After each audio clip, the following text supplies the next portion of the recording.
us grounded with a land acknowledgement. And so as we welcome everybody to today's meeting, let's just pause and acknowledge that what is now Colorado includes the land of the Ute, Arapaho, Cheyenne, Dene, Lakota, Apache, Puebloan nations, and many tribes, and that the sovereign tribal governments of the Ute, Mountain Ute, and Southern Ute Indian tribes still reside in the state. These tribes are the original stewards of these natural areas, and we want to take a moment to honor and respect these original stewards of the environment and their relationship with the land. With that said, I have dropped the link to the agenda in the chat. And I can do that actually once again for folks that joined in the past minute. And we had some slight changes to the agenda last minute, but not to worry, there is still a lot that we have to discuss. First and foremost, I just wanted to review a summary from the last meeting, as well as talk about our meeting's objectives. So at the last meeting, we established 3 major objectives for this subcommittee in particular, and those 3 objectives being creating a relationship and open communication between sovereign tribal governments and this Environmental Justice Action Task Force, identifying specific recommendations for best practices for outreach and engagement to Indigenous communities that can be included in the task force final recommendations. And as a refresher, for those who might be new to the call, those task force recommendations, we're planning to draft those and have them ready for a first round of public comment in June, and have the final recommendations or report ready in November. And then our third objective was to determine whether the definition of disproportionately impacted community should include Indigenous communities, and if so, how it should do so, and what is the best way to go about doing that. So I do just want to make sure that we are grounded in those objectives. They are not necessarily static. If folks feel that they need to be updated or reworded, that is welcome at any time during this meeting. At the last meeting, and for those that want to follow along, if you click into the agenda document that I put the link to, you can see another link to the summary. And I'll just go ahead and copy that into the chat as well. And feel free to, I know some folks are visual. And so the last link I just dropped into the chat is the summary from the last meeting.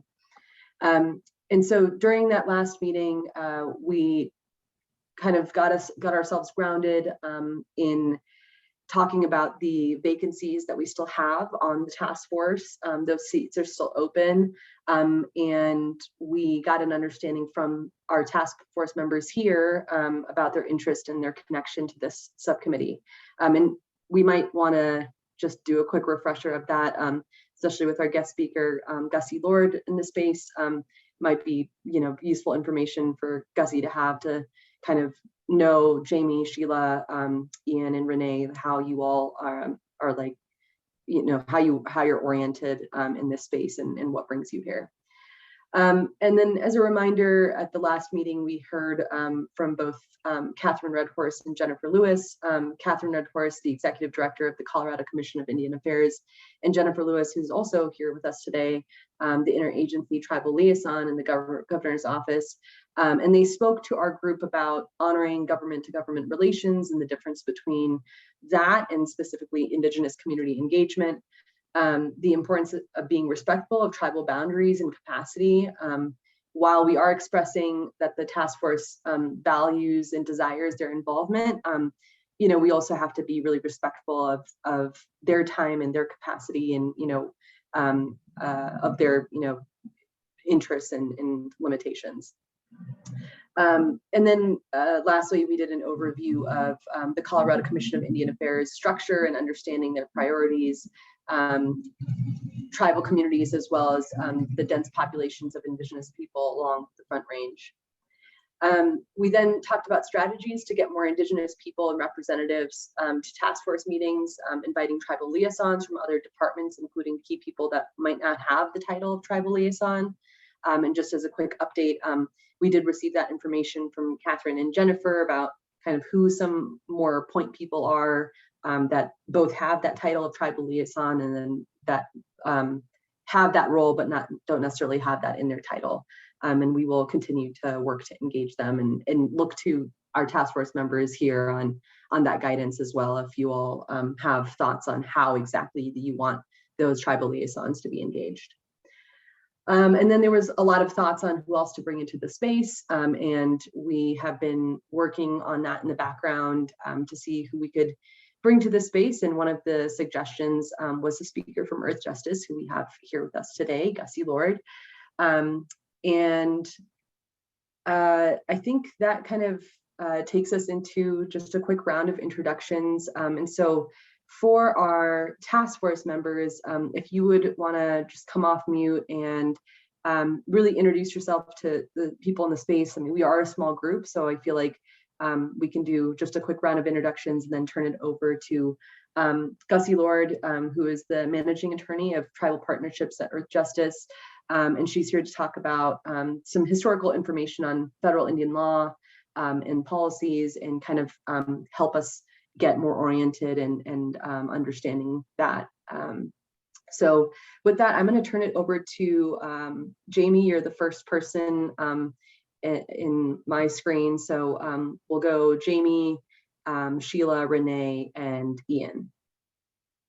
And if you could just introduce yourselves and maybe share your affiliation and again, just a quick overview of kind of what brings you into the space today, into this specific subcommittee. Awesome, thanks, Lubna. Hi, everyone. My name's Jaime Valdez. I also go by Jamie, so I don't necessarily have a preference. Whichever you prefer is fine with me.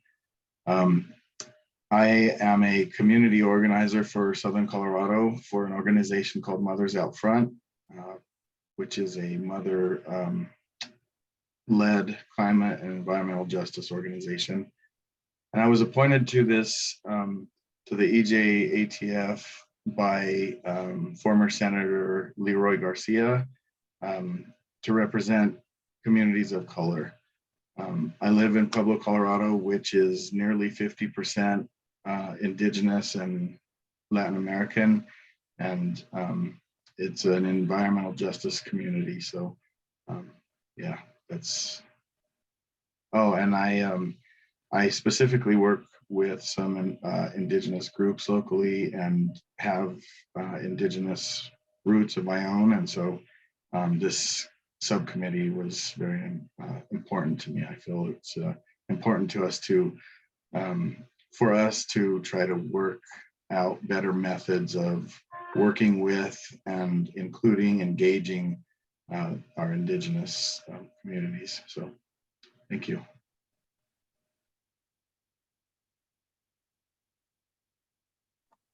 Thanks, Jaime. Sheila? Hi, I'm Sheila Davis. I'm the director of the Office of Health Equity. My pronouns are she, her. And the Office of Health Equity, our vision is that all Coloradans have opportunities to thrive regardless of who they are, whom they love, where they come from. And environmental racism is, and the work of the Environmental Justice Unit is central to this vision,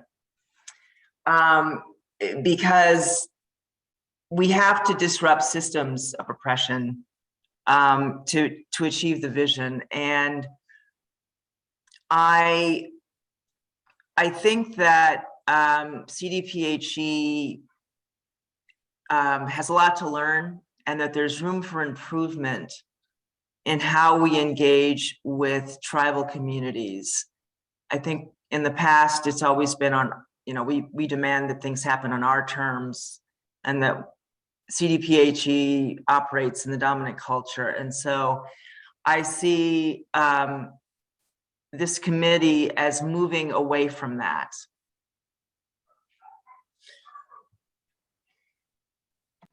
Awesome, thank you, Sheila. And I'll turn it over to Renee.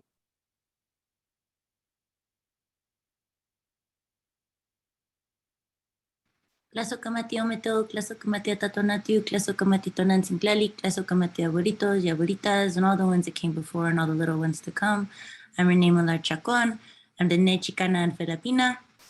I am a co-founder and executive director of Women from the Mountain, an Indigenous women-led nonprofit that fights for connecting environmental justice and environmental racism to human trafficking and missing and murdered Indigenous relatives, and how that's very much intersectional and has been since Columbus. I also am on the Environmental Justice Action Task Force, and I'm Digicom's on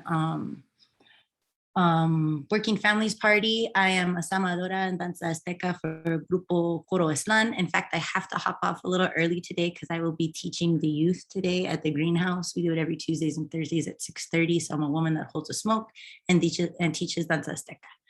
So I'm very ingrained in my community in that space, and I've been privileged to be able to be involved in the Indigenous Chicano community in Denver. And in all honesty, it's understanding that we are still alive, we are still here, and we're very much in the modern identity and deserve every right to take back equity, especially inequity, and address it with the type of analysis and cultural sensitivity and trauma sensitivity that, in all honesty, state and federal agencies have been incompetent in truly addressing with the type of justice that our communities have long deserved. So I work in that space often in every narrative that can support it in community, and any way that I can support others, I am willing and down to. So I'm grateful to be in this space. Ometo. Thank you, Renee. And Ian.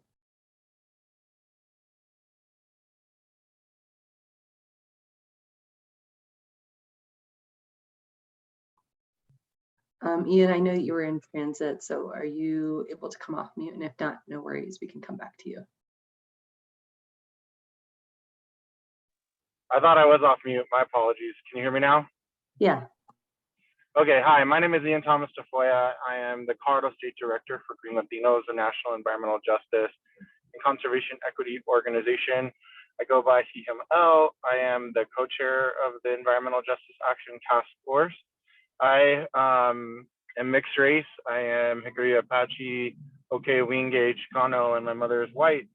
And I have studied Native American studies in school, and I have been an advocate for Indigenous people's rights my entire life. And I was really pleased to see us break out this new subcommittee as an opportunity for us to really, truly engage on what it means to engage with people whom, you know, were relocated here to Colorado in addition to the tribal nations themselves. And I personally am just excited because I am reclaiming my languages, and I've been learning Tewa and improving my Spanish and Hickory Apache as well. So that's me. Awesome.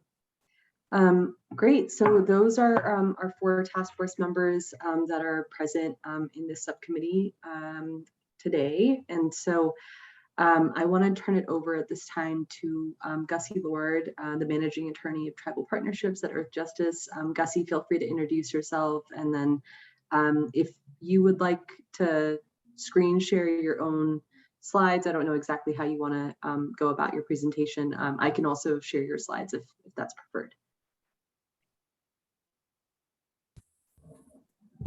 Great, thank you. Hi, everybody. Shikole, my name is Gussie Lord. Based here in Denver. I work at Earth Justice. I used to work with Joel. And as Lubna mentioned, I'm the Managing Attorney of Tribal Partnerships. What that means is that I represent tribal and indigenous communities in environmental litigation for Earth Justice. And all of our clients are either federally recognized tribes, indigenous communities, indigenous organizations, nonprofits, or groups of indigenous people. And all of our work is pro bono, and we work nationwide, and we work with the international team, and we work with Pacific Islanders, and it's just really exciting work that we get to do. I'm really thrilled to be here today. Thanks for inviting me.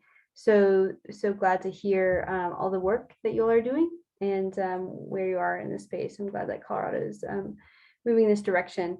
I am from the Upper Peninsula of Michigan originally. I'm a member of the Oneida Nation of Wisconsin. I've bounced around a little bit. Most recently I was in the DC area, and I've been in Denver for about 3 years now. So I've been asked to just give you guys a brief overview of federal Indian law. And since that's like 400-year-old field of law, we're just really going to hit the high points.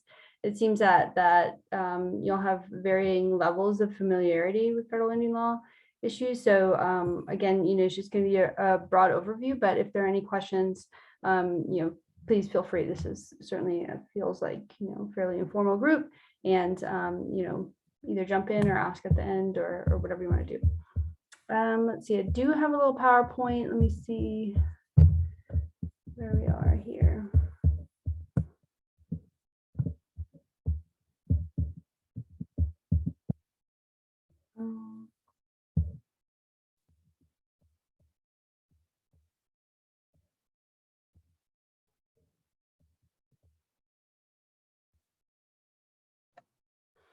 And for folks that are following along, I just wanted to drop a link to the Indigenous Community Engagement subcommittee folder.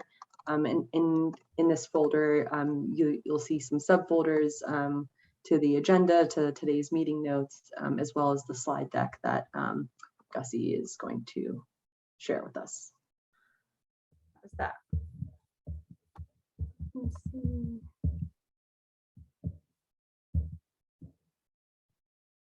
No, I can't see it. We are able to see it, Gussie, though Okay. we might want to use the presentation mode to make it a little bigger. I'm also happy to share my screen if that's easier for you, so you don't have to manage it while you're talking. Looking for the presentation mode. I think if you go to the icon at the bottom of the screen, just to the left of like the percentage. There it Yeah. is, right? Yeah. Thank you. Yay. Okay. All right. Thank you for helping me. All right. So again, I'm just going to give you guys a brief overview of federal Indian law, and so include a little bit of a discussion on sovereignty and treaty rights. And I know there are 2 federally recognized tribes currently in Colorado. And I know that Colorado actually has a pretty good setup with regard to consultation with the tribes. I'm sure there are problems, but as far as state tribal relationships go, I think Colorado is probably one of the better states. And there's always room for improvement. I know there's a big urban Indian population here in Denver and other cities in Colorado, and I think there's always a little bit of difficulty in engaging those populations from the state agency side, and part of that is probably because it's not a specific, tribal government with one person you talk to. There are people from all over, and I understand there might be some challenges there, but I'm just going to talk about federal Indian law, what that means, and sort of what that is. And there's a little bit of a disconnect because the state relationship with tribes is sort of a gray area. It's not really well defined. So to the extent that you guys are working with the state government and working the space between state and tribal governments, there can be a little bit of uncertainty there, but also a lot of freedom for creativity and freedom for partnerships that can be really good. So let's see. So what is federal Indian law? So what all that means is that it's the body of law that pertains to those sort of rights and relationships and the responsibility between the federal government and its sub-agencies and what they call federally recognized tribes. Tribes that the United States government recognizes the tribal government as another government. There are 574 federally recognized Indian tribes in the United States. There are a number of other organizations like Native Hawaiian organizations. There are state recognized tribes. There are unrecognized tribes. But federal Indian law basically pertains to how the United States government interacts with tribal governments. Some foundational principles of Indian law are that, first, tribes are governments. They derive their inherent authority from their citizens. A lot of tribal governments are really old, have been operating for thousands of years as political entities. They're political bodies. They have political representatives. They have a political relationship with the United States. And the inherent sovereignty of tribes, again, is self-derived. It's not something that the federal government or certainly not state governments have given to the tribes. It's their own sovereignty and their own governance. they have authority to determine eligibility for membership. And so tribal membership is considered to be a political and not necessarily a racial classification. So that's an important distinction that sometimes gets lost. I don't know what that is. Sometimes gets lost in sort of conversation about environmental justice and environmental justice communities and sort of racial communities and racial disparities. And there's just a little bit of a different element when you have a political government, a political entity, and there's different legal authorities that apply to tribal governments that don't necessarily apply to communities that are environmental justice communities based on race, based on poverty, based on a number of other issues, ethnicity or religion, that are sort of part and parcel of the relationship with tribes in the environmental justice space, but it's just a little bit of a different element. Let's see. So sometimes people get a little bit confused with the concept of tribal sovereignty. Tribes are traditionally treated as sort of foreign governments, but now they're treated as sort of dependent sovereign. So that means that federal law applies to tribes as well. So federal law is sort of the floor that applies to tribes. Tribes are subject to the plenary power of Congress. What that means is that one of the clauses in the Constitution, the Indian Commerce Clause, says that Congress shall have the power to recognize and regulate Indian tribes. So what that's been determined to mean is that if Congress wants to disband tribes, it can do so. And in fact, as I'm sure many of you know, there was an era in the United States government history where the United States was disbanding tribes, the termination era, and was just saying, you know what, we don't recognize you as a tribe anymore. And Congress absolutely has authority to do that. It doesn't mean that the tribes will cease recognizing themselves, but it does mean that it will diminish or eradicate the federal government relationship with tribes. So one thing that we see a lot of tribes doing is exercising their sovereignty over their territory, over their citizens, over their resources, establishing courts, establishing their own sets of laws, and really exercising and sort of flexing those muscles and making sure that there's a robust, tribal law in place so that it's sort of harder for Congress to just disband tribes completely. We're not really there right now as far as Congress just disbanding tribes, but it's always sort of a threat in the back of at least my mind, and I think a lot of Indian law practitioners' minds, that really Congress can do any number of things with regard to tribal sovereignty and jurisdiction. So the states basically have very limited authority in Indian country, with a few notable exceptions. I'm not going to get into them today, but mostly it's just a tribal jurisdiction. Sometimes there's concurrent state and tribal jurisdiction. It's usually just tribal or federal jurisdiction in Indian country is the standard.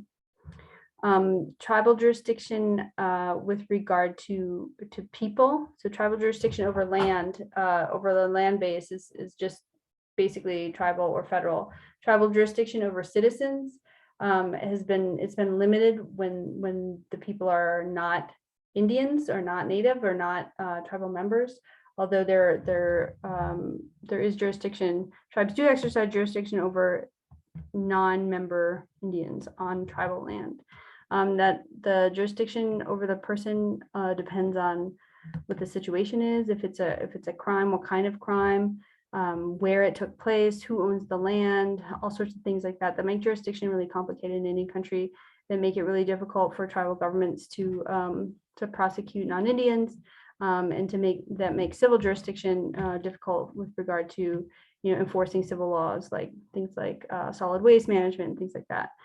So there are all these federal laws and policies that just makes things really difficult in Indian country, and this long history of all these weird federal eras and different policies over Indian country that sort of contradict and just build upon each other and just makes everything red tape, a morass of red tape in a lot of parts of Indian country. So let me see. I'm going to talk a little bit about treaty rights. So treaties are under the Constitution, the Treaty Clause, which is Article 2, Section 2. Treaties are on par with the Constitution as the highest law of the land. So what that means is that if there's a dispute or a disconnect between a state law and a treaty, the treaty law is superior, or that what's in the treaty is superior to the state law. Unless and Congress can specifically abrogate treaties, but they have to do so intentionally, they have to do so clearly. And if it would divest the tribe of property, then it would be a taking, so they have to be compensated for that. So I think that the tribes in Colorado have treaties. I'm not super familiar with their treaties, or what they say, or what kind of rights they have on and off reservation under those treaties. But very, very generally, there's a couple of canons of Indian law that we use when we're interpreting a treaty. So again, originally the United States government treated tribes as sort of foreign governments, so that's why they started entering these treaty relationships. So they're sort of interpreted in terms of contract law, international law, and they're interpreted in favor of the tribes as the tribes would have understood them at the time. So for example, if there's a lack of clarity, then that lack of clarity has to be resolved in favor of the tribe. If there is something that was not ceded by the tribe, for example, a lot of tribes in treaties ceded, vast acres of land. But if there's something that wasn't specifically ceded in the treaty, it's assumed that the tribe retains anything that was not specifically ceded. If Congress wants to abrogate the treaty rights, they have to do so explicitly. So just passing a federal law, a general federal law, doesn't necessarily abrogate a treaty. And again, I don't know that this is the case in Colorado, but I know in the Midwest, where I'm from, a lot of tribes have off-reservation rights, usufructuary rights, or use rights to hunt, fish, and gather. So they have rights to those specific resources, and they can have rights to waters and specific areas of land that were ceded in the treaties, and hunting rights there. And they have the right to regulate their own members in how they take those resources. For example, hunting. Tribes can regulate their members in a way that is less restrictive than the state regulates its citizens in hunting and fishing, and that's caused a lot of conflict in some areas. Very recently, there have been a number of Supreme Court cases that have interpreted treaties really favorably for tribes. There have been, some back and forth, some great cases and not so great cases in the federal courts. But there have been a couple of really good cases over the past few years. United States versus Washington, that was the culverts case that said that the state's culverts under the roads that was blocking salmon from accessing certain streams and rivers where tribes had fishing rights. That those culverts, the state's action putting those culverts in there and not maintaining them, allowing them to block the salmon runs, was a violation of the tribe's treaty right to fish off reservation. And so the state has to fix all those culverts to allow salmon to access those places where the tribal members traditionally fished. And the Ninth Circuit opinion is the one that really lays that all out there. And the U.S. Supreme Court case affirmed in a split decision that Ninth Circuit case was controlling. Washington versus Cougar Den, that was a pretty interesting case on a transportation tax. It was a fuel transportation tax on state highways.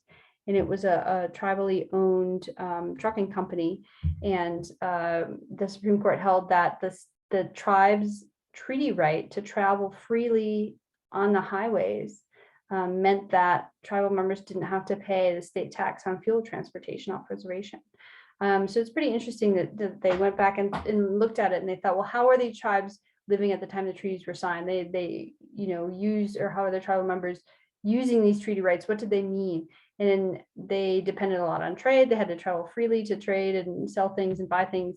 And the Supreme Court interpreted that treaty as the state can't impose any restriction on the tribal members' rights to do that, to travel freely like anybody else. And so that provides a tribal member, sort of additional rights that non-tribal members don't have. And so it was great that the Supreme Court recognized that in something as blanket as a transportation tax. Well, that might not necessarily apply to the tribal members who ceded millions of acres in exchange for these rights, and they're still enforced today.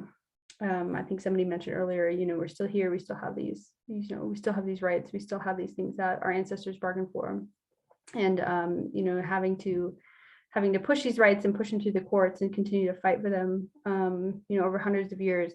It's amazing that we're still getting these good decisions, because we've had a number of bad decisions and interpretation treaty rights. So it's a good era right now, or we hope that there's been some changes in the Supreme Court lately. So we don't know how that's going to go. But the last one I want to talk about, you may have heard of McGirt versus Oklahoma.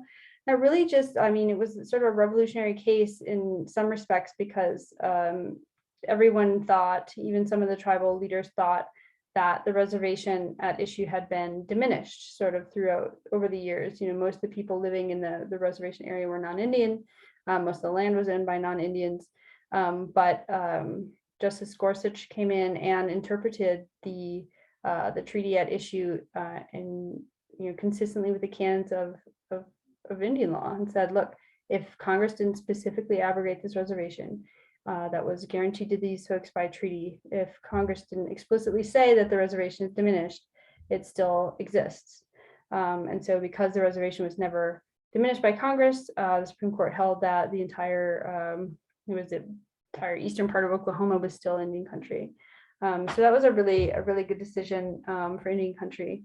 But again, it was also just consistent with the canons of Indian law. You have to explicitly abrogate that treaty if you want it to go away, and they didn't do that. So those are some sort of interesting cases that have been going on at the federal court level, and it's really been a reaffirmation of treaty rights in the Supreme Court and the federal courts recent years. I want to talk a little bit about the federal trust responsibility. It's a little bit nebulous and it's kind of harder to explain, because it hasn't really been interpreted in a great way by the courts. Like there's sort of a specific trust responsibility that has to do with things like grazing leases and timber leases, and like really clear like financial pieces that are financial obligations that the federal government has, but in sort of a broader federal trust responsibility way that hasn't been interpreted very favorably for tribes. So the federal trust responsibility is a fundamental component of the federal tribal relationship, both historically and legally. And some of the reasons for that are these Supreme Court cases in the early 1800s that held that the federal government is sort of government ward relationship with tribes, that the federal government considers tribes to be domestic dependent nations, that they're sort of dependent on the federal government. And like I said earlier, it was originally sort of the relationship was originally sort of between foreign nations, and then they sort of subsume the tribes into the United States. So because of that case, and because of other cases, Johnson versus McIntosh, that held that private citizens couldn't have couldn't buy land from tribes, that it was like the tribes' land, and that if you just sold it to private citizens, that wasn't like a legally binding purchase, and that the relationship between the federal government and the tribes was the sort of the dominant relationship. There couldn't be relationships between the states and tribes. It had to be between the federal government and tribes. Sorry, that was sort of a word salad, but sort of all these cases, the Marshall Trilogy set up this framework of Indian law, that there's a trust responsibility, that the federal government holds the tribal resources in trust on behalf of the tribes. And it's from this trust relationship, from this guardian ward relationship, from this domestic dependent nation relationship, that the trust responsibility springs. So it's because the United States holds the tribe's resources in trust, that it has a fiduciary relationship with the tribe, that it can't just take tribal resources. I mean, it has, but then tribes sued the government and gotten money back. But they have an obligation. The federal government is a trustee to the tribes for the resources, and this can be land, this can be off-reservation resources like the hunting and fishing resources. This can be cultural resources that are no longer within tribal jurisdiction. But this is where this sort of nebulous trust responsibility comes from. And it means that federal management of trust assets, again, grazing rights, timber rights, is set, is required to, the federal government is required to follow this fiduciary duty of care.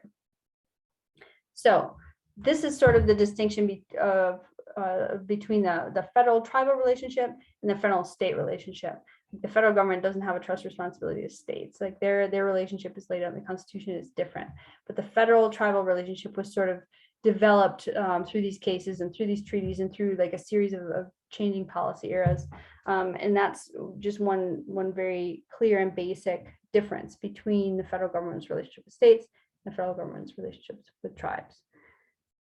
Sorry, I feel like, you know, that meme with the guy with all the like pins and like strings going, like, I feel like that guy. But anyway, so the federal trust responsibility applies to tribes and tribal assets.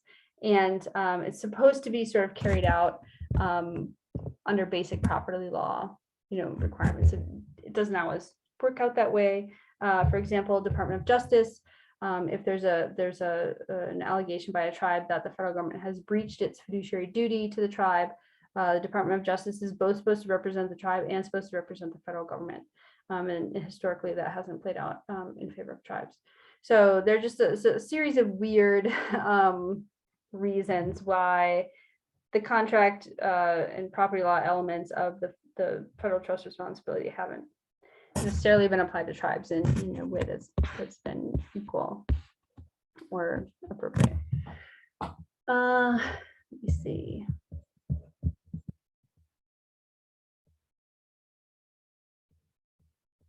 So government to government consultation. Again, this is something that springs out of the trust responsibility. And it means that if the federal government is going to take an action or you know, issue a permit or make a rule or regulation that's going to impact tribal rights or resources or tribal interests, you need to consult with the tribe.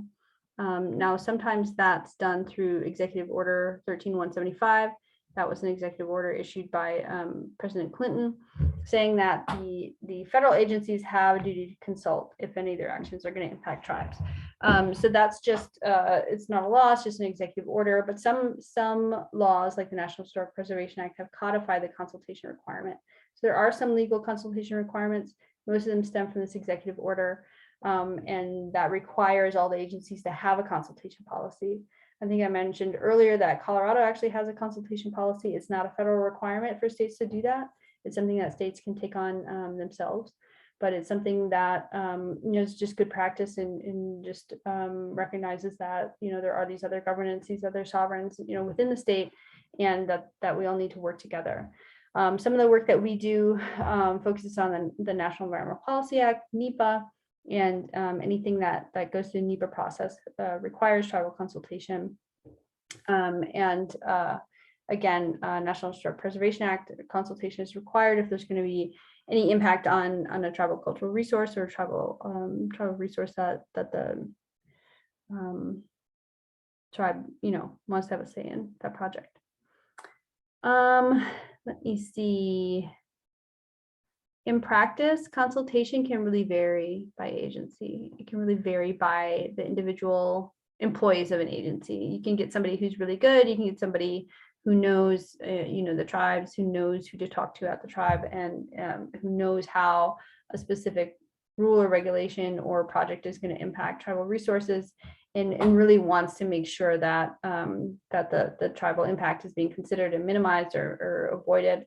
And then you get people who have no idea, who don't know anything about tribes, they don't know anything about tribal governments, they don't know anything about indigenous interests or culture, and they don't do a good job. And so it's really disparate. I mean, it can be great, and it can be, you know, people can be really conscientious about it. And you can get people who just have no idea what they're doing. So the current administration has really made an effort to try to make it more even across the board, make consultation consistent. One thing that's a problem can be that you have a number of agencies involved, and then so you get this inconsistency in consultation, but then you get the tribe having to, or the tribal employees having to work with 4 different agencies in a really siloed way, and it just takes up a lot of time and resources. And then often if the tribe's perspective isn't really very well considered or taken under advisement. They're just sort of a box checking exercise. It can be really frustrating. You know, you go through all this work and, you know, gather this information and meet and provide the information about how this project or this rule is going to impact the tribal resources. And then, you know, you don't get anything in return. It can be really frustrating, especially if you have to do it several times. There's a change in administration, then you have a different people you have to talk to. And it's still sort of, you know, this is the federal government coming in here and taking this action, but then you get the people that they're working with and like, oh no, that's, you know, this sub agency and they're just, you know, in charge of this one thing and we can't do anything about that. And it can be really frustrating in practice. Again, we're seeing a lot more state consultation. We're seeing states just voluntarily develop consultation policies. I know Colorado has a handbook. I don't know, you know, how much you guys have gone through that, but there's a process set up when you have to consult and with whom and what the process is. And so that's something we're really seeing a lot. We haven't seen a lot of litigation in that.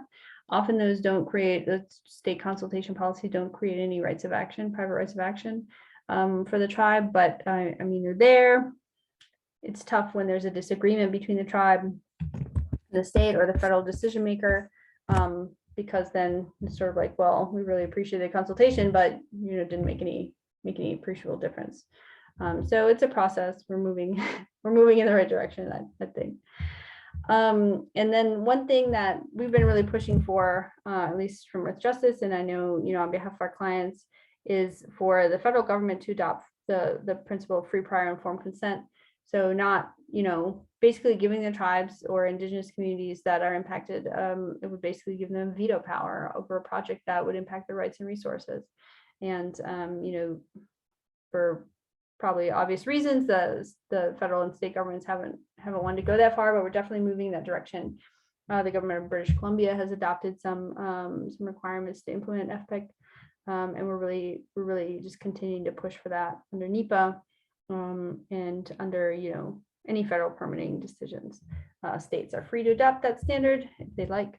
We'd like to see that too. We've seen some state agencies moving in that direction also. And we'll just have to see. Let's see. So one thing I really want to point out is that sometimes states assume federal programs. We're seeing it in the context of the Clean Water Act Section 404, the wetlands permits. And when they do that, when the states assume federal authority over a program, what it does is it takes that trust responsibility out of the equation.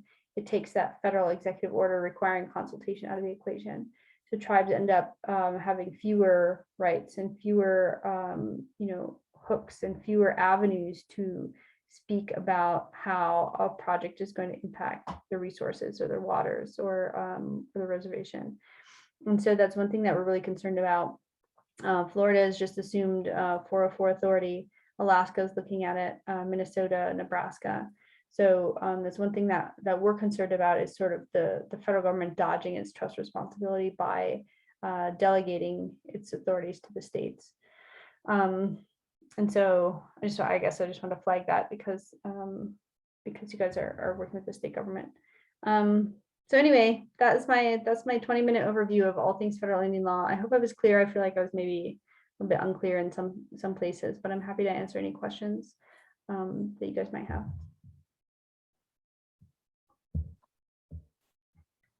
Thank you so much, Gussie. That was a great overview, and I think many would agree, you know, a lot of content, very complex. I'm very happy that we record these meetings for people to kind of go back and review. And as just a reminder, we do have this slide deck if it's helpful to kind of see those bullet points afterwards. It is on the public drive. But I'll go ahead and turn it over to our task force members to ask questions, and it looks like Ian has his hand raised. Yes, thank you. I really appreciate that presentation. I remember spending an entire semester in federal Indian law, and it was mind-blowing. I have a question about relocation and the Indian Relocation Act, and if there were any sort of federal requirements that were tied to that to support people after the relocation. You know, I mean, it's been really my whole generation that people have been relocated now, and Denver being one of those cities, I think it's incredibly relevant. Absolutely. Certainly Denver was one of those cities. I know Milwaukee was one of those cities. And I think it was just another example of how federal policies really had a long standing and negative impact on tribal cultural practices. You know, people were isolated, people were removed from their communities and their families. And, you know, the government paid them to move to places, and some, you know, sometimes they wanted to go, they wanted to get a, you know, job, and they thought it would be a better life.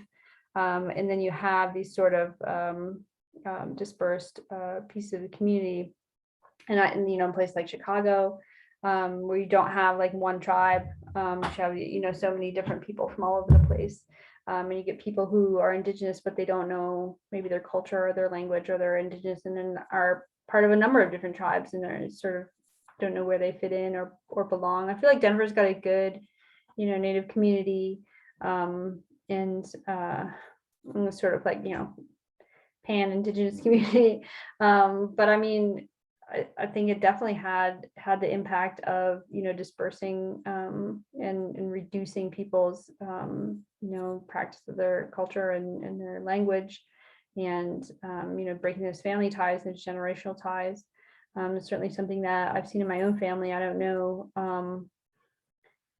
Yeah, I think it's my understanding that most Native people don't live on a reservation. Most Native people are, or at least a larger percentage of Native people are urban.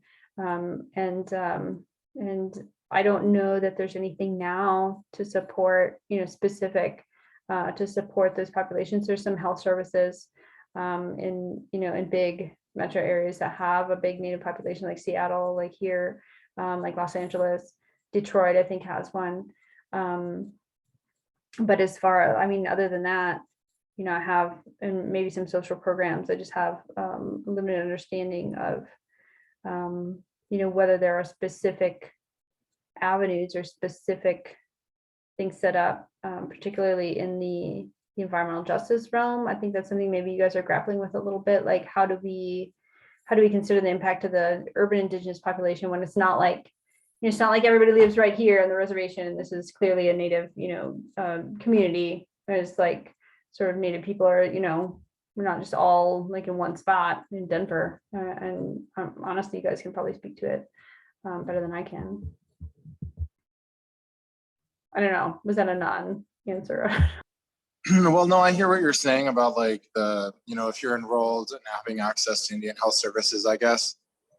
Maybe I might want to go back and pull up that program. I'm wondering if there were other promises that were in the relocation program that weren't fulfilled that may be applicable to the needs of the people living here now, such as housing.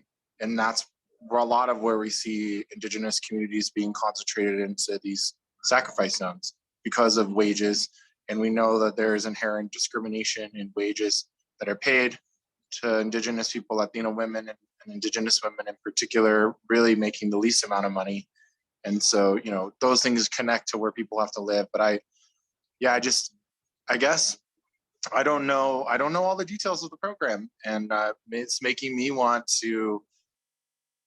Well, we have historians working with us. I think that the history of the relocation is incredibly important. Yeah, I agree. And I like your comment about housing. And I wonder, I just don't know, actually, I have no idea, but if, you know, in response to your question, were there promises that weren't fulfilled? Like, if I had to hazard a guess, I would say yes. And I think that's a really interesting question about housing, because I know, you know, tribal housing authorities have resources to provide tribal housing on reservation, but what about the people who are not on reservation? I know there are some, you know, housing programs and, you know, things like, you know, mortgage programs for Native people and things like that, but I don't really know how those tie into the relocation program. But I'm sure there were problems with how the relocation program was carried out. I just don't know enough about the details or the legal details. Well, thank you.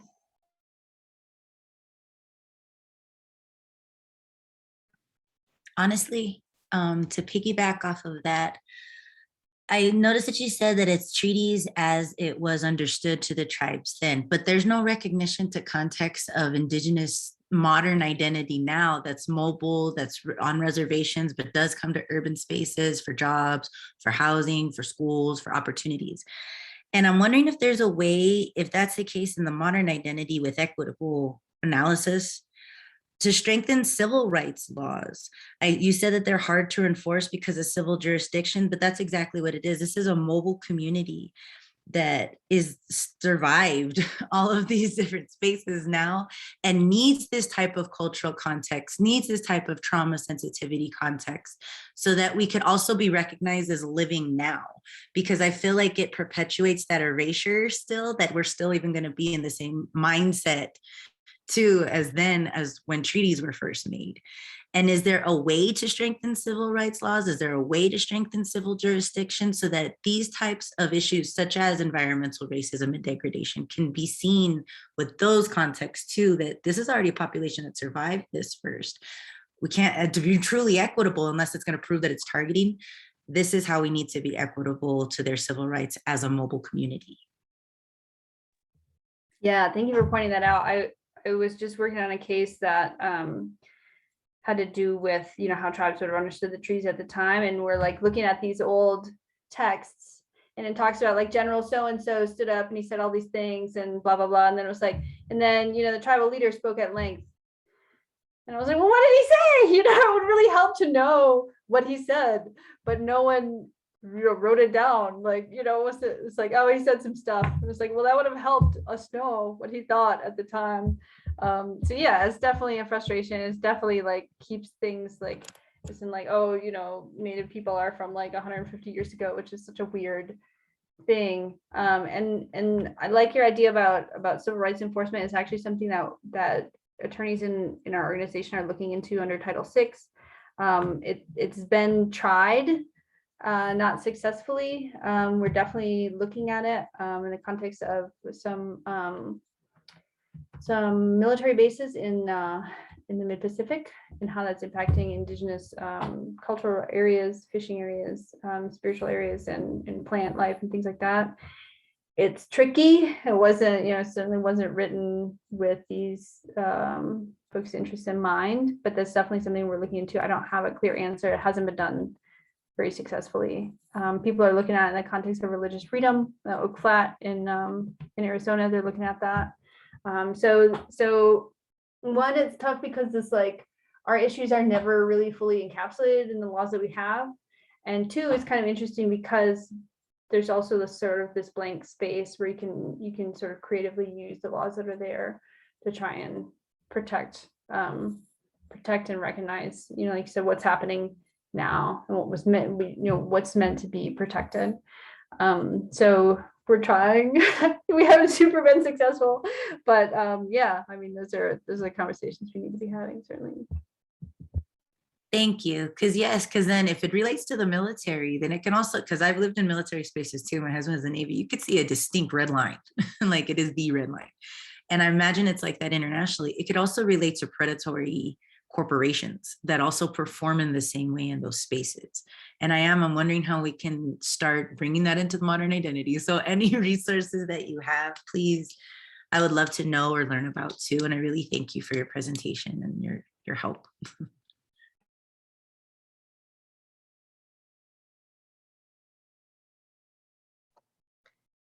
Any other questions or comments for Gussie while we have her from our task force members?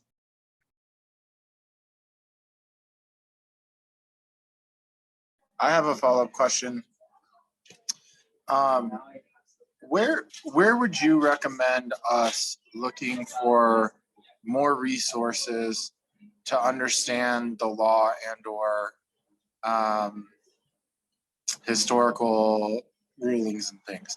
I used to have a textbook from college, but I can't find it since I moved the last time. And so just curious where you point people to for cases in particular, if you wanted to dive in more to how it relates to Colorado specifically. Colorado has a lot of really good resources. You know, the University of Colorado has a great Indian law program. Native American Rights Fund, of course, is headquartered here. They have a lot of resources online. They have like a tribal, you know, court clearinghouse. They have newsletters. They have things like that. Turtle Talk is like the main Indian law blog. I don't know if you guys are on that, but all the cases that have anything to do with Indian law come out on Turtle Talk. I think that's really helpful, and they have a good searchable database by subject, and they have a lot of articles that I think are helpful. I think it's more helpful to read like journal articles than it is to read this. I mean, it's good to read specific cases too, but sometimes a journal article can be really helpful because somebody has gone through and done the research and sort of synthesized the cases and talked about a specific issue. And sometimes if I'm researching something new, I'll look for an article first before I start diving into the cases. And particularly, yeah, if you're looking for like a long overview or a longer term discussion of what's happened in an issue, a journal article is a good place to go. So I say Turtle Talk is really good. NARF has a lot of good stuff online. And if you're looking for specific environmental stuff, Indigenous Environmental Network has some good stuff, although they focus a lot on fossil fuels. And Honor the Earth, so they might be a little bit more regional, and I think they're pretty well focused on fossil fuels too. There's definitely a number of like somebody just sent this podcast over. There's a number of podcasts that are great, but I would start with Turtle Talk if your focus is generally Indian law issues. They just have so much available. They're really good. Thank you.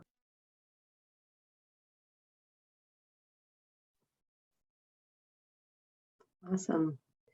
Well, thank you so much, Gussie. Much appreciated, and glad that we have this presentation that even for our task force members that weren't able to join, folks can watch this at a later time. And thanks to Morgan for taking extensive notes and sharing some of those or documenting some of those resources that you mentioned. Thank Great. you. I really appreciate your time. Yeah, thanks. And feel free to stick around. I mean, we will have, we'll have public comment a bit later in the meeting. So I don't know if your schedule permits, but feel free to hang out. Okay, great. Well, I wanted to move into our next item of the agenda, which is a discussion about attending the next quarterly Colorado Commission of Indian Affairs meeting, which is taking place on May 19th from 9 a.m. to 2 p.m. And I know this was a conversation that Ian, you were pretty active on last time about kind of how we might want to engage during that meeting, whether it's just attendance or providing public comment, or, if there's something else that we wanted to kind of hash out there. We do have Jennifer Lewis from CCIA here. And I think the main overarching question is how do we let tribal governments know that this task force still wants to engage with them and really is looking for their input and feedback. So that's just kind of the question I'd like to pose and put out on the table for the task force members and to discuss, perhaps with Jennifer, and if folks want to take a few minutes to kind of come up with a plan and talk it through.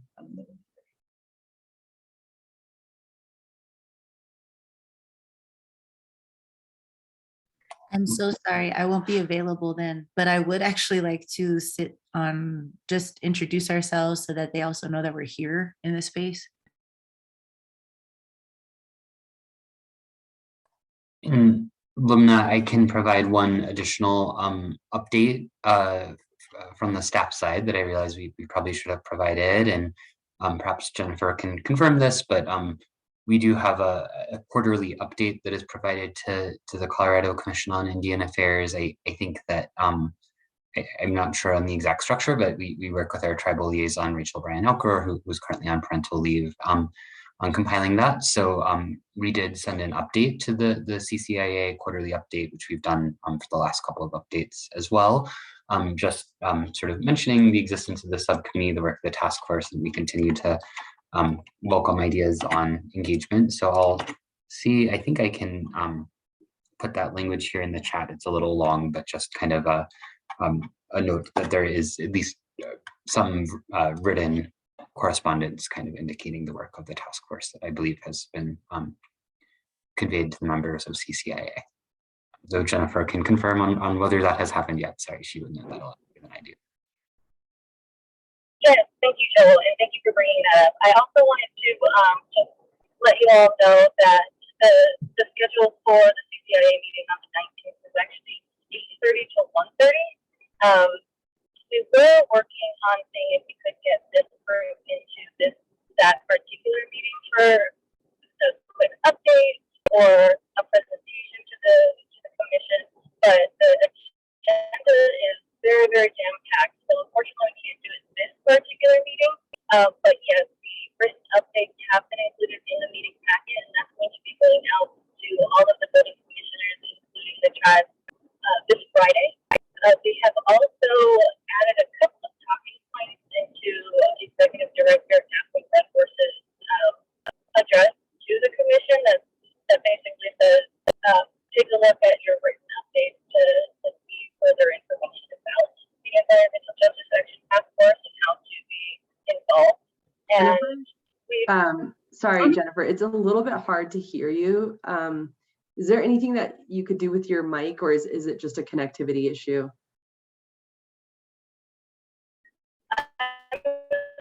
I'm actually on the road today, so I'll try to speak up better. Did you hear me? Yeah, it's kind of like in and out. I couldn't hear you a little earlier, but I think you sound okay now. Excellent. I'm so sorry. I'm on the road. I'm having connectivity challenges. But yes, they have been included into the written updates. Catherine is going to shout out to the tribes about those. And we're also including that in our tribal bulletin that goes out monthly. And so, yes, if there's any additional ways that you all can think of how to further engage, please let us know. And we're going to also see if we can't get this group on the agenda for the next CCIA quarterly, which has not yet been scheduled. Okay, so it sounds like so that information that Joel put into the chat was added to the CCIA monthly bulletin. The next quarterly meeting is happening on May 19th from 8:30 a.m. to 1:30 p.m. It might be hard to get on the agenda for that meeting, but we could possibly get on the agenda for the next quarterly meeting. And it sounds like maybe at this point we can discuss, Jamie, Renee, Ian, if there is interest in attending the May meeting, and if there's anything that you all want to discuss in terms of prep, and if not for May, then maybe the next quarterly meeting. So I welcome your all's thoughts on that. I don't think we should miss the opportunity to speak to them this quarter.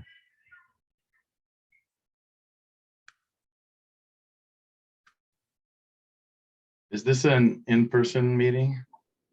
And if so, where would it be? It's a virtual meeting, and you can get the Zoom link on our website, but once I get off the road, I can also send that link to you. We certainly recommend that you attend because there will always be public comment, and it's also just a really great opportunity to see just kind of how the meeting works. So if there is the opportunity in the next quarterly meeting, if that's something that you would like to do, just to see how the meeting works, if you miss the meeting and familiarize yourself. So I certainly encourage you to attend.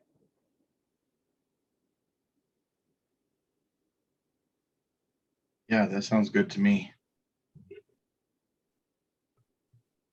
Great. And so it sounds like Ian and maybe Jamie, you might be interested in attending the May meeting. And do we want to discuss anything further there? Just want to make sure that we are giving you all the space to kind of brainstorm and collaborate. So just so I'm understanding, it would just be to attend and observe, or there would be an opportunity for us to communicate from our task force to them?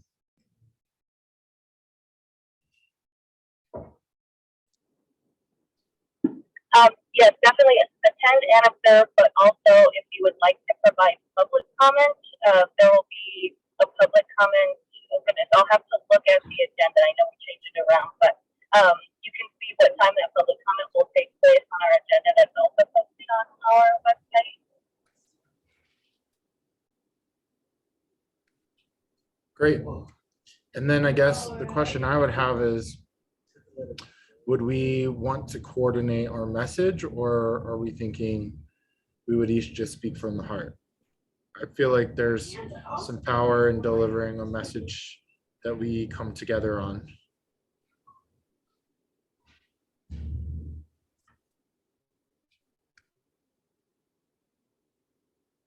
That question I would defer over to you all and how you would like for that message to be delivered and what's best for you as a group. Yeah, totally, Jennifer. That was a question more to my colleagues on the task force for sure. All right. Yeah. I think it's important to be collaborative in this one and to kind of, be unified in our message there. And what we can offer reciprocally too. I'm on board with all of that. Would it be helpful for us as your staff to put together some, I guess, just, I don't know what to call them, talking points, or convert some of what we've heard you all say in this meeting and previous meetings into sort of a message that you could deliver if you participate in those public comments? That's something we could do. And it sounds like more than one of you will attend. So I think Morgan can work on making sure that we do sort of at least formally notice that as a public meeting on our website, and just be clear for Open Meetings Act law that multiple task force members will be in the same place talking about task force business during the CCIA meeting. So we can work on that. But I guess putting it back to you all as the task force members, Jaime, Renee, and Ian, would you like us to kind of try to put together some draft talking points, or is that something you want to develop yourselves? We can also develop it now, obviously, too. So. Well, maybe I would appreciate the help, because we're all so busy. But I also feel like maybe we can help give them some guidance, of what we want to communicate.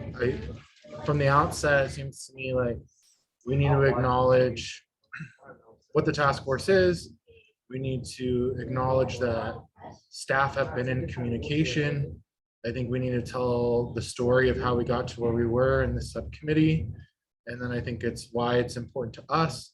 And then I think it's how can we be supportive of you, right? I think we have to be very generous in understanding the interactions and the history, and really offer to be accomplices in trying to dismantle what we can from our side, in our side of the government, right? And ask for their feedback honestly.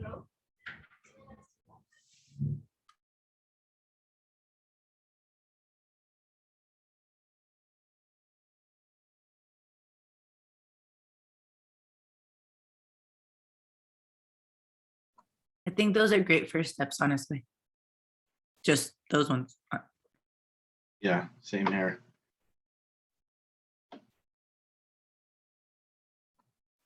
Great, thanks for taking notes, Morgan and Joel. And so we've noted some of those bullet points that you just outlined, Ian, and as your staff, we can work on drafting those and getting you that prior to the meeting. And so it sounds like, just for our documentation's sake, it sounds like Jamie and Ian, you will both attend, part of the meeting, and will provide, potentially provide some public comment. And then with the help of the talking points, and then at the next quarterly meeting, we could potentially coordinate with Jennifer to have maybe a small portion of the agenda to provide a presentation on the task force work. Does that sound right?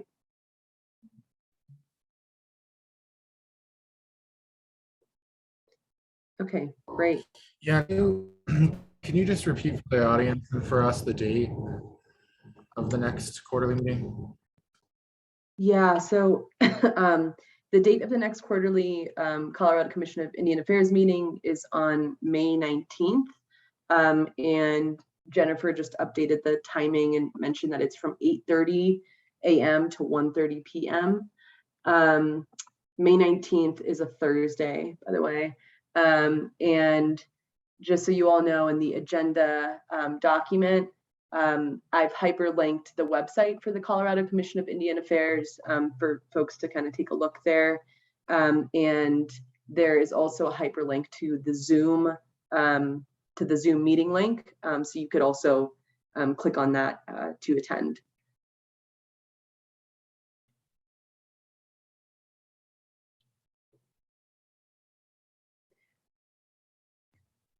So any other thoughts or conversation that folks want to have regarding just engagement around CCIA in general before we move on to another agenda item?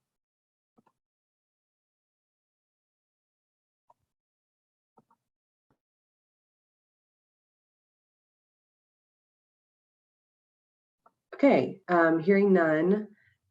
So thanks, Jennifer, for providing clarity around that and kind of letting us know what our options are. And as you mentioned, we'll be in touch with the subcommittee members here with those talking points in the next few days. Okay, great. So with that said, I wanted to shift into our next portion of the agenda and kind of revisit some of these discussion questions. These are questions that have bubbled up over the past few months, and were actually presented at the second part of the full task force meeting that happened on April 23rd. And so I wanted to kind of bring these back up for discussion for us to take some time to discuss here. And knowing very well that we can flush this out and continue to have these conversations at a subsequent subcommittee meeting. But the three questions as outlined in the agenda and that Joel has just dropped in the chat are, how can we ensure that tribal governments have an opportunity to provide input on the recommendations of the task force in a manner that works for them and respects their sovereignty? How can we best engage Indigenous people living in urban areas as part of our broader work on community engagement? And should areas under tribal jurisdiction be classified as disproportionately impacted communities? And if so, under what prongs of the definition? And keeping in mind that the definition applies to folks that have housing burden, that are people of color, and also relates to income. And so those are the kind of the three categories. And so if we are considering making a recommendation around whether Indigenous communities should fall under the DI community definition, we should be specific about how that is defined. And there is conversation that goes in either direction. Some people are for including Indigenous communities in the DI community definition, and others are less in favor of that. And I think that's it's an important area for discussion for this group. So with those questions in mind, I kind of wanted to open it up and just see if folks want to talk through that. Jamie, Renee, and Ian, if you have kind of further thoughts on if we can kind of get answers to these questions and see if we can get closer to some recommendations.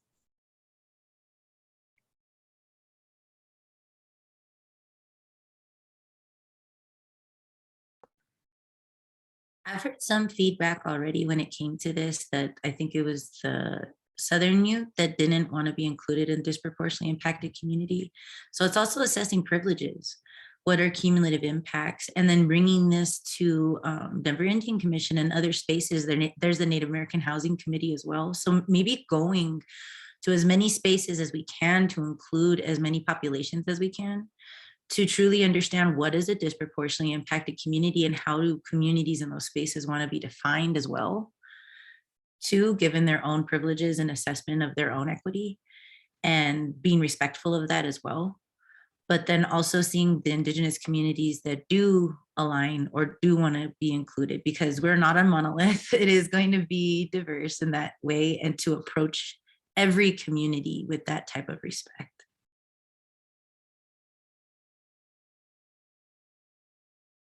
It also can show us a true population of how many Indigenous communities live here and how we interact and intersect too. And I think in a way we don't really have that type of sensitivities now.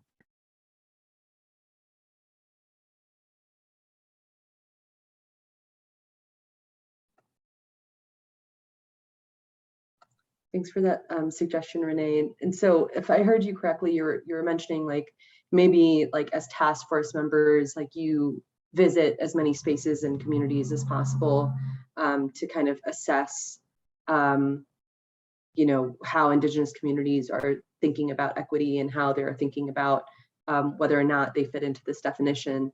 I think, you know, one of my questions for you all is like in terms of timing and developing recommendations, kind of coming up with a feasible plan to do that.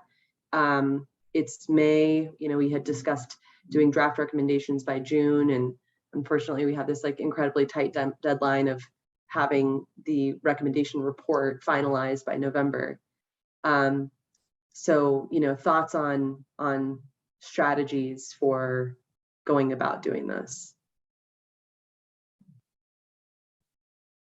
Surveys, polls, events, powwow season, something that people can go back to with QR code and all the above to try to get it out as much as possible. I know that Amatulik was key for Native American Housing Committee, so maybe tuning into how the data they already have or the populations that they already were able to talk to and being able to send out a survey to the same spaces as well.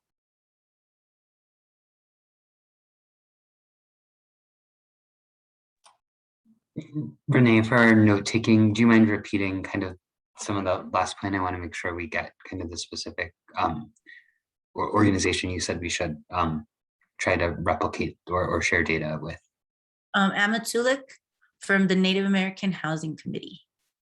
They were able to do a really awesome survey in and around Denver, Adams, as many spaces that they could to try to document Indigenous communities and the need for housing and a housing assessment.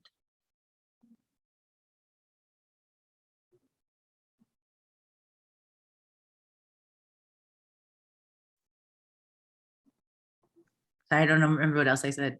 I think that answered the question. Is it someone named Anna Tulik? And do you know the spelling of their name? I think it's Amil Tulik, AMILITOOLUK. Forgive me. I will look it up and I'll send you all the info though, because I think I'm on the email chain. So I have a question for you.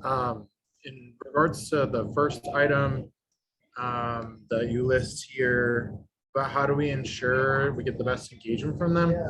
We were told, correct me if I'm wrong, that the Ute Mountain Ute, or no, the Southern Ute already have an environmental justice task or some sort of committee or commission that they operate currently. Is that correct? Or they remember the right tribe, or is it Ute Mountain?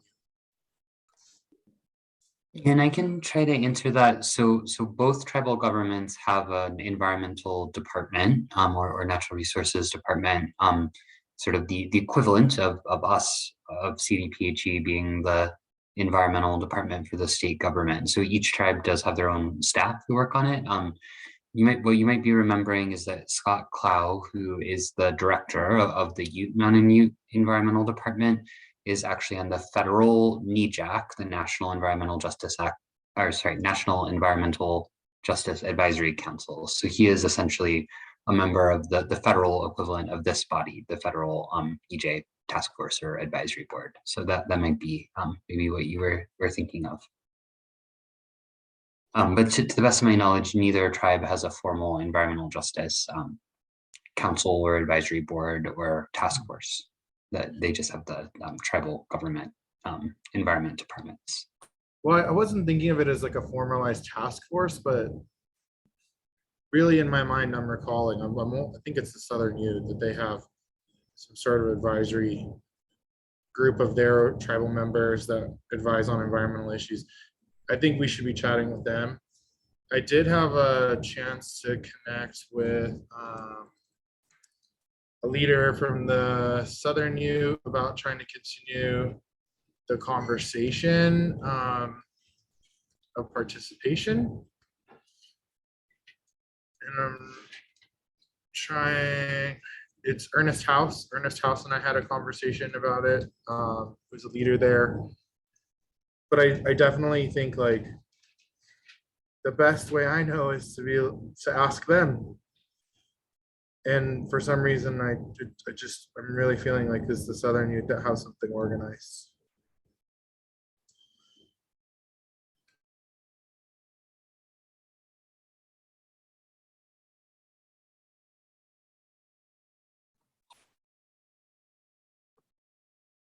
I'm sorry, I don't know the answer, but maybe that's a good thing for us to research as your staff, Ian.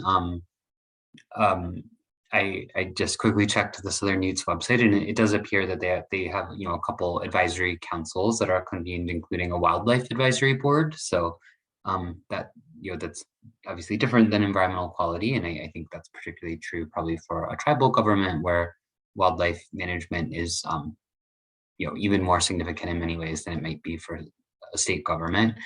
So that might be an entity. I didn't see an environmental justice board, but that doesn't mean it doesn't exist, or a general environmental advisory board. So I think we can follow up with CCIA staff. I think looks like Jennifer's dropped off in our own tribal liaison, who will be thankfully back from parental leave soon, though I hope she did get a good time with her new child to kind of get more details there. And we are obviously still just working on our end as CDPHE to ensure that we have the best relations possible with both tribes, and try to especially work through some of the challenges that we know have existed in the past with our relationship with Southern Youth. So I'm fairly confident we are making some good progress there, and hopefully that kind of helps with the overall relationship with Southern Youth.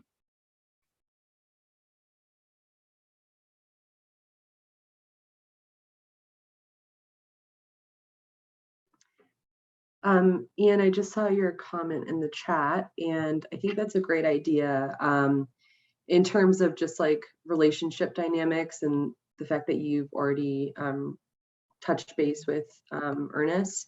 I was wondering if you would like to extend that invitation to him for the next subcommittee meeting.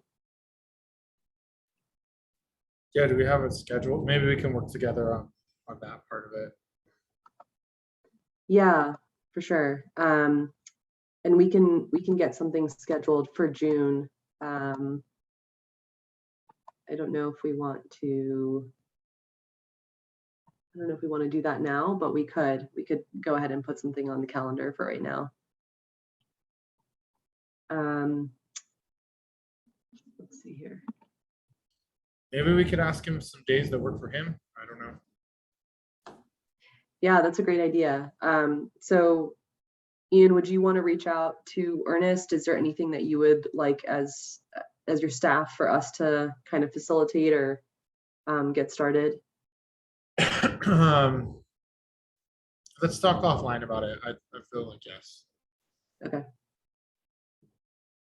Great.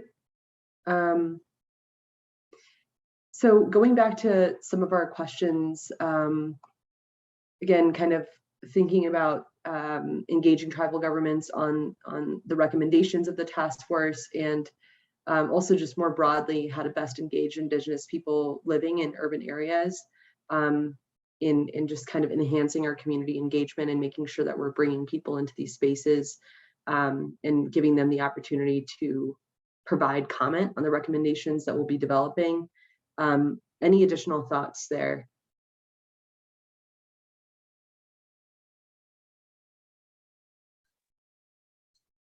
I don't personally think we're prepared to answer that question because we need to honor what they ask for.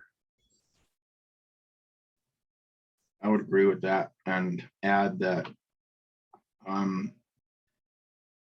these virtual meetings do often give folks the opportunity at remote participation, but not always, especially when we're talking about rural communities. a lot of them don't have access to internet, and just it's not that easy for them to participate even with this this option available.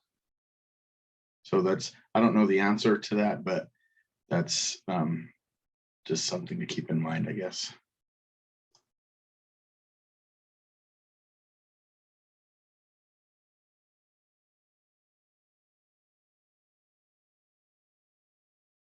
So with that said, I wonder if it makes sense at this point. You know, I don't want to like, we can't really rush the process, right, of like developing answers to these questions, because these are really big questions. And as has been mentioned multiple times, like, you know, we need to be talking directly with Indigenous community members on, you know, what they think and hearing from their perspectives. I maybe would like to suggest that we move into public comment and kind of open it up to everybody that's on this call. I know that we have a few, you know, new folks. Roy, Michaela, Katara, would love to kind of hear from you all, and maybe even give folks just the opportunity to kind of introduce themselves and mention what brought them to this space today.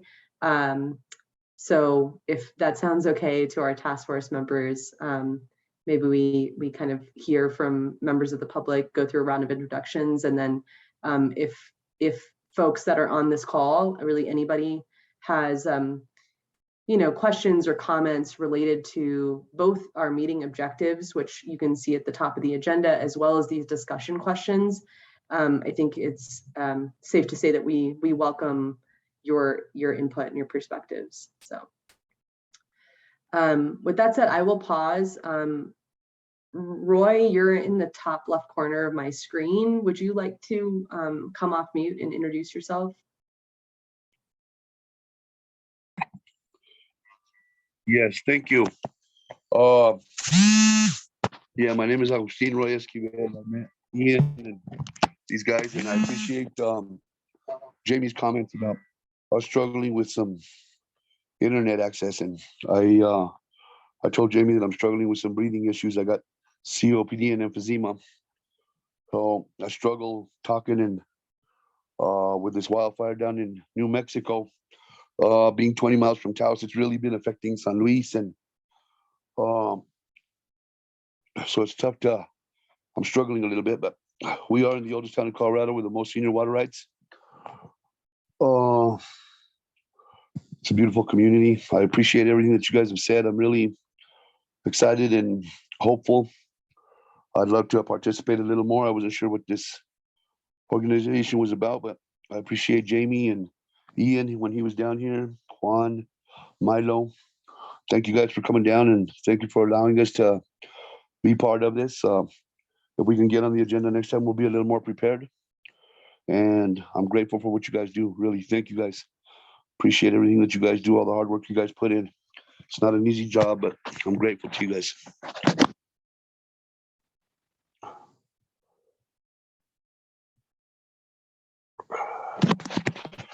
Thanks, Roy. You guys, yeah. Thank you. Appreciate that. Yeah, I'm happy to have you on the agenda for the next meeting as well. Would love to hear from you and a little bit more about your group. I believe it's Concilio de Sangre y Agua, and would love to hear more about the work that you all are doing in the San Luis Valley. Thank you. I think we have some resources we could share as well. And I've been texting with Jamie a little bit. So I look forward to meeting you guys and having some meaningful conversation and making some changes in this world. Awesome. Thank you. Thanks, Roy. Glad you were able to join us today. Appreciate it, Jamie. I'm eternally grateful, my friend. We'll talk soon. Yeah, Roy, I just want to say we really appreciated everyone in San Luis welcoming us in. I want you to know it had such an impact on even the work that we elevated at the legislature, the impacts and the needs around public transportation and recycling. And we are pursuing resources to help you all get access to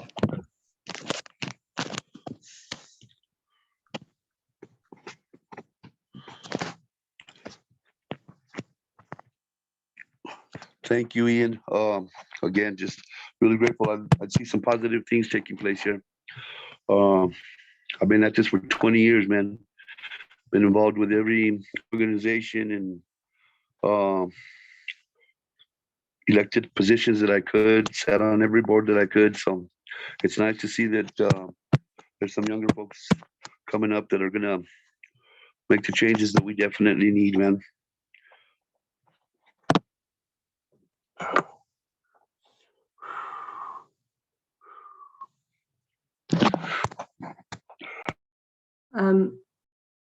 Thanks, Roy. Michaela, Katara, any others that would like to kind of come off mute and introduce yourselves? Hi, Michaela, nice to see you.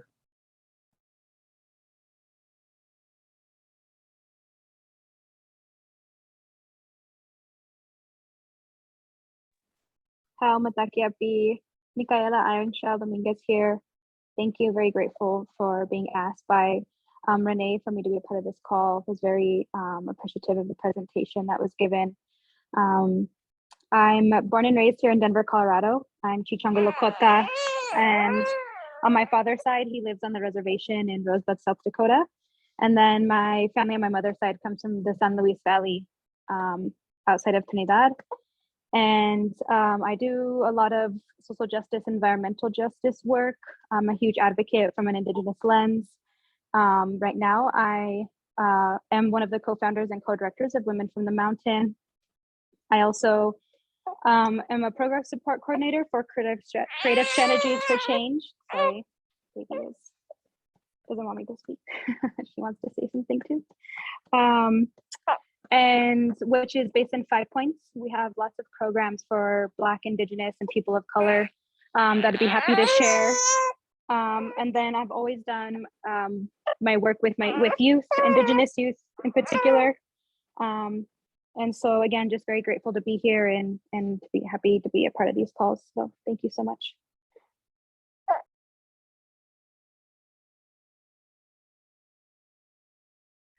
Thank you, Mika. And thank you, Liliana. Already fist pumping.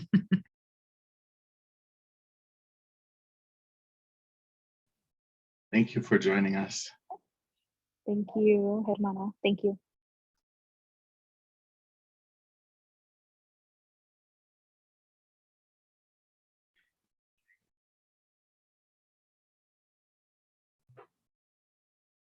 Any other folks in the call that would like to introduce themselves or provide any public comment?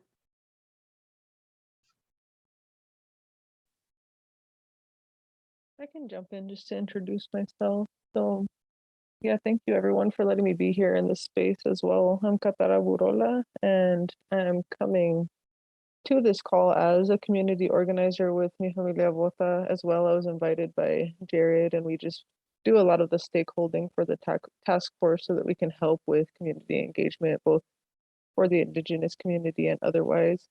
But I also am coming out at this as an Indigenous woman, and mostly as a student, because I'm here to learn further about Indigenous law and about how we can connect to urban natives, because growing up, going to all the different reservations throughout the US with my family couldn't really prepare me for the urban natives and the crisis that a lot of them are undergoing today. And so I'm wanting to learn first and foremost, like I said, but also help and provide any assistance that I can to the task force and to our relatives out there. I just appreciate everyone, like I said, for having me here in this space, and I'm ready and willing to learn as much as I can. Thank you, Katara. Thank you, Renee. Thanks for joining us and welcome. We welcome all of you to this space and are very grateful for your presence.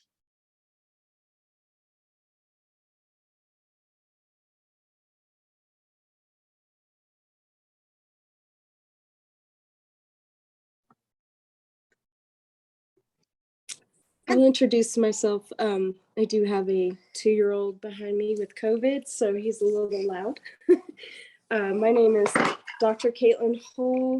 I'm an epidemiologist, and I work as a consultant. I do a lot of work in environmental health and at the intersection of industry, communities, and government. And so I really am grateful to join this task force and, or, hear this task force and follow you guys and see where you're going and put in what opinions I may have along the way. So thank you.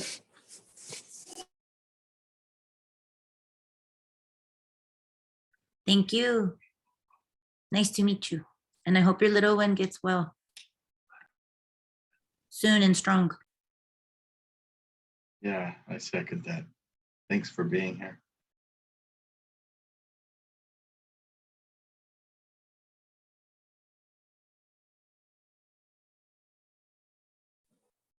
Well, if there's no one else that wants to speak, I thought I might take a moment for us to have some open conversation. I'm curious to the other members here on the task force if you have been contacted by the new Environmental Justice Ombudsman.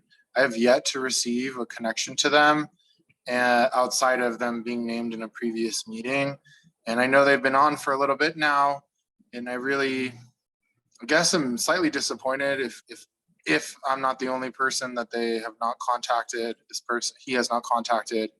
And then I think really wanting to have a conversation with him about how it relates not only to all of our work, but this committee in particular for the Indigenous engagement.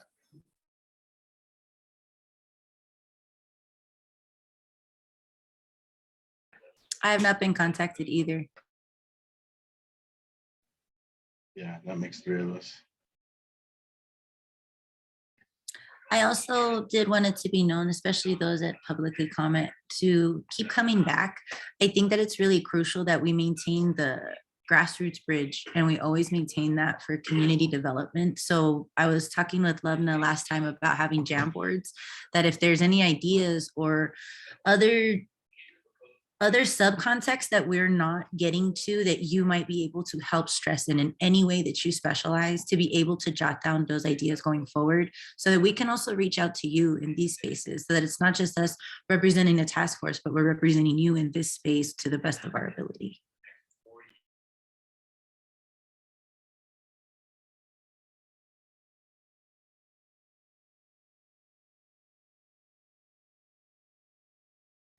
Thank you, JD. Tlasukamati.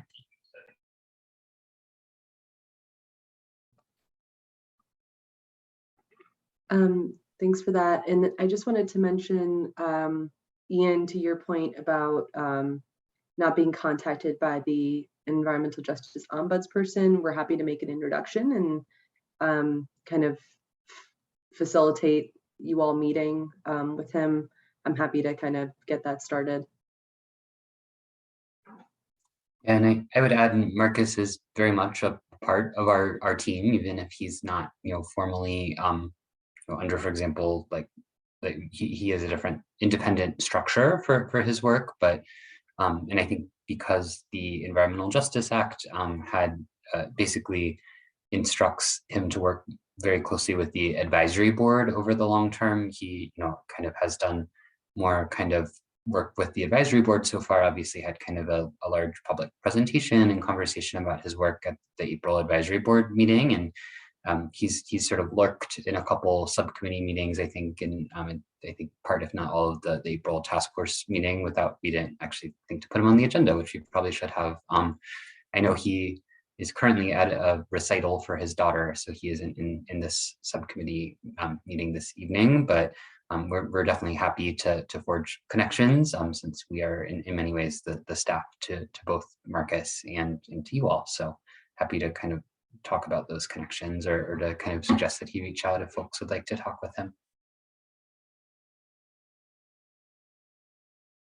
Yeah, and with that said, is there a preference, Ian, Jamie, Renee, for like how we set this up? Would you like us to kind of send an email, set up some one-on-ones, bring Marcus into one of our subcommittee spaces, or maybe to the June meeting?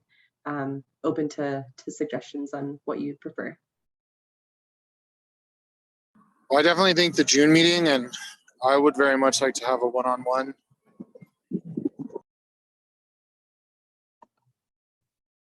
Great, that sounds great. I can definitely set that up for you, Ian, and then we can have Marcus definitely attend the June meeting. Okay, and Jamie and Renee, are you both looking for that as well? Kind of that personal one-on-one time. Yes, please. Yeah, that'd be great. Thanks. Yeah, noted, and we will work on that. Thank you. Yeah, and I'll just mention too, Marcus is working and he is currently, I think, really focused on developing and rolling out the complete system that is required by the law. He's actually already responding to a couple of kind of complaints, or at least just concerns that have kind of come our way from different community members. So he is hard at work, and he's happy to, I'm sure, share about what he's doing with all of you.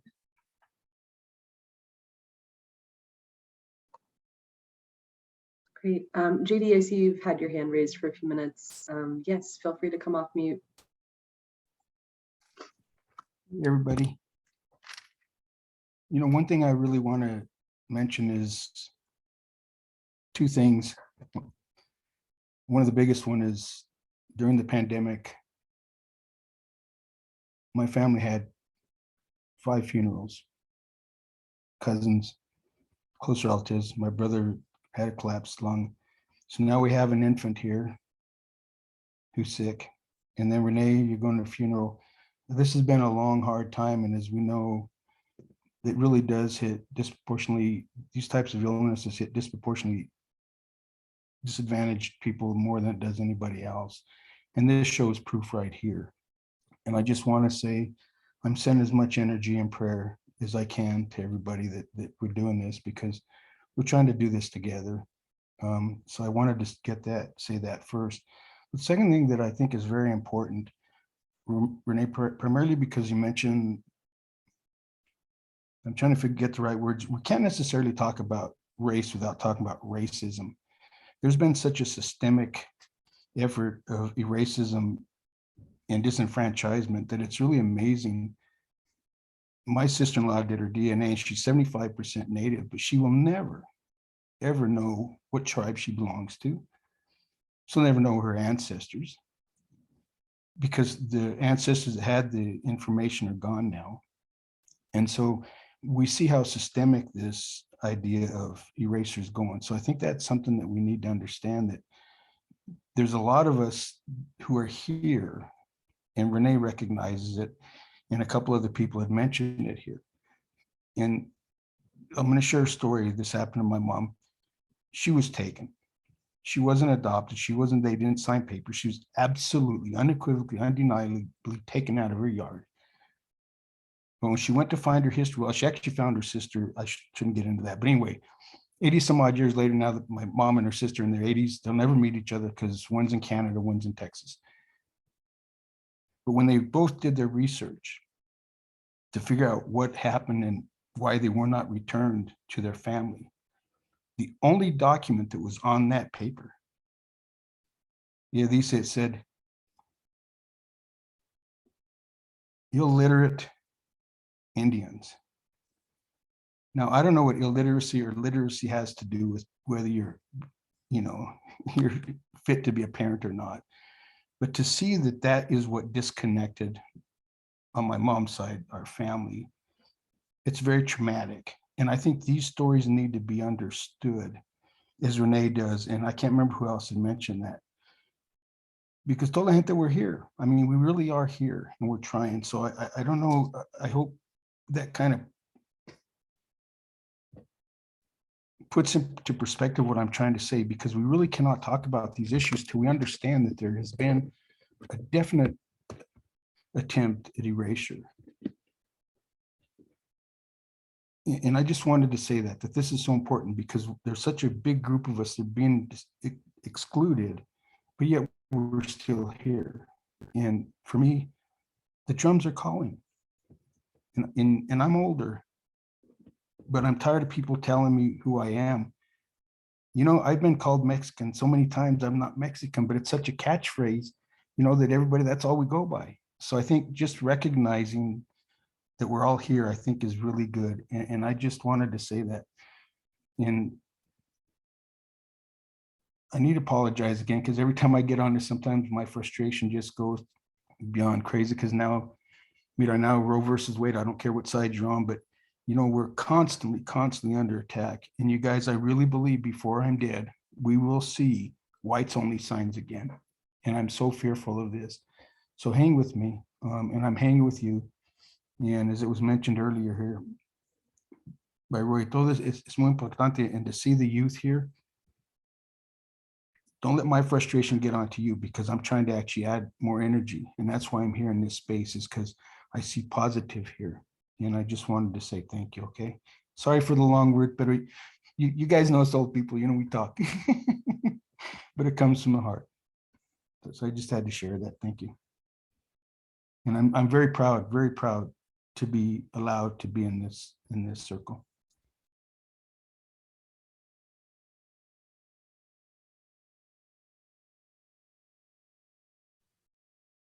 Thanks for raising that point, JD. That's that really resonates with me as someone who is still trying to piece together my Indigenous ancestry. And as I was thinking, I was kind of getting closer to one side of it, my Yaqui side, my aunt, who really kind of held a lot of the keys to some of that knowledge of my ancestry, passed away from COVID in 2020, late in the year. So that kind of put a roadblock up in my search for those connections. So that really resonates with me, and I appreciate you raising that topic.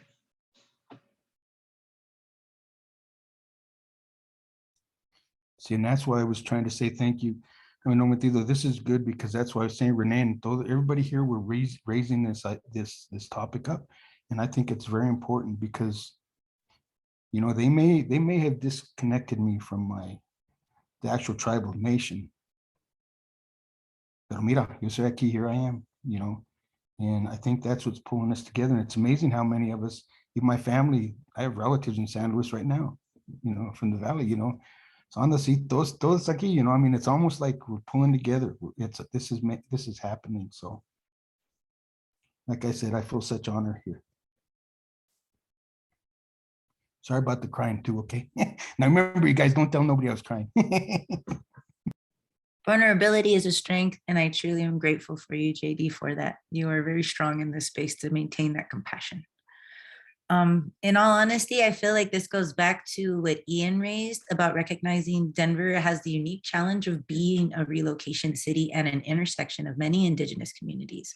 So modernizing and updating our indigeneity needs to be real in recognizing the impacts. That's part of the cumulative impact, is historical impacts on our communities and how it's addressed in urban spaces. And yes, that was actually the design of the relocation too, is that once you went to urban spaces, you were erased in the populations there. And it's still a continual impact to disproportionately impacted communities today, and those Indigenous communities that are still sacrificed in those zones of socioeconomic issues, targeting so many other predatory behaviors. So I feel that this again goes also to updating civil jurisdiction for Indigenous communities, sovereign communities that still do come in these spaces, and recognizing Denver as the intersection of a lot of these issues for a reason. It has always been an intersection on this continent as well.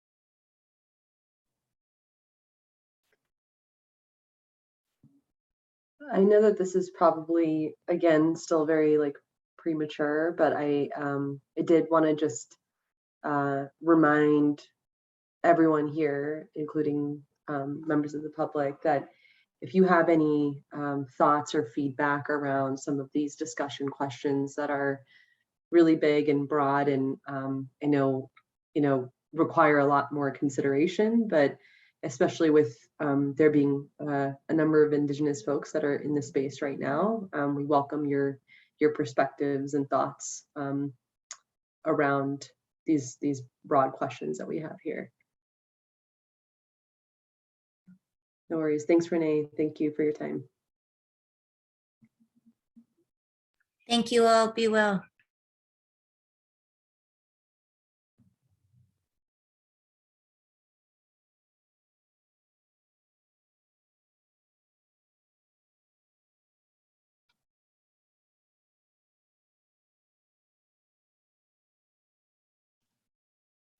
Looks like that leaves me as the only subcommittee member left.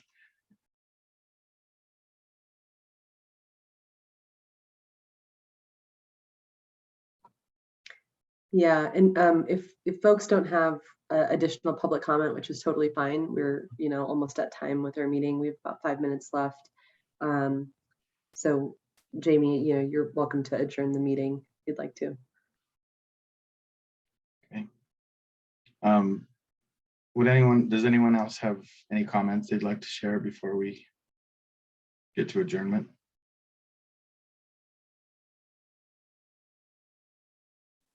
Just a thank you from me. Thank you to everyone in the room for existing. We're Indigenous, but just like JD said, aquí estamos, we're here.